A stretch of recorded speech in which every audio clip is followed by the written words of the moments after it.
নমস্কার দর্শক বন্ধুরা, কুকিং উইথ লাভ চ্যানেলে আপনাদের সকলকে স্বাগত। আজকে আবারও হাজির হয়েছে একটা নতুন রেসিপি নিয়ে। চলুন শুরু করা যাক আজকের রেসিপিটা। দুটো মিডিয়াম সাইজের পেঁয়াজকে পাতলা টুকরো করে কেটে নিয়ে সেটাকে তেলের মধ্যে দিয়ে 3 মিনিট ধরে ভেজে নরম করে নিচ্ছি। তারপর একটা মিক্সিং জারের মধ্যে এই পেঁয়াজ ভাজাটা এবং কয়েকটা কাজু দিয়ে আমরা একটা পেস্ট বানিয়ে নিচ্ছি।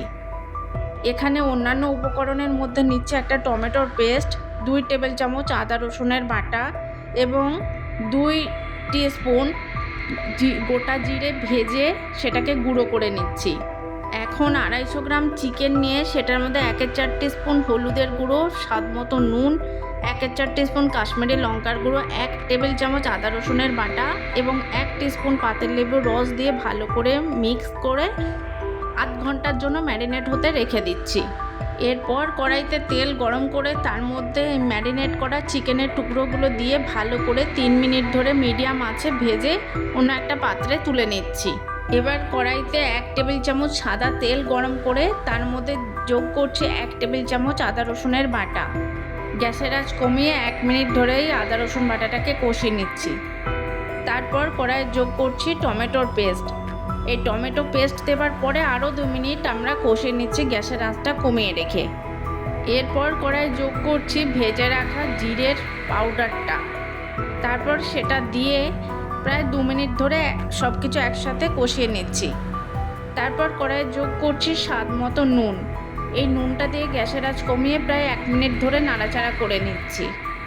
এখন কড়াইয়ে শুকনো মশলার মধ্যে যোগ করছি 1/2 টিস্পুন হলুদের গুঁড়ো, 1/4 টিস্পুন কাশ্মীরি লঙ্কার গুঁড়ো। এগুলো দিয়ে গ্যাসের আঁচ আবারও কমিয়ে রেখে 2 মিনিট ধরে কষিয়ে নিচ্ছি। এখন আমরা কড়াইয়ে যোগ করছি 1 টেবিল চামচ ধনের গুঁড়ো। এটা দিয়ে 2 মিনিট আবারও কষাচ্ছি। সব মশলা কষানোর পর কড়াইয়ে এখন যোগ করছি ভেজে রাখা চিকেনের টুকরোগুলো।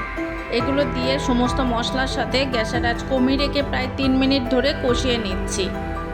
তারপর কড়াইয়ে যোগ করছি 2 টেবিল চামচ ফ্যাটানো টক দই। অবশ্যই গ্যাসের আঁচটা কমিয়ে রাখছি। তারপর 3 মিনিট ধরে দইটার সাথে মাংসটা কষিয়ে নিচ্ছি।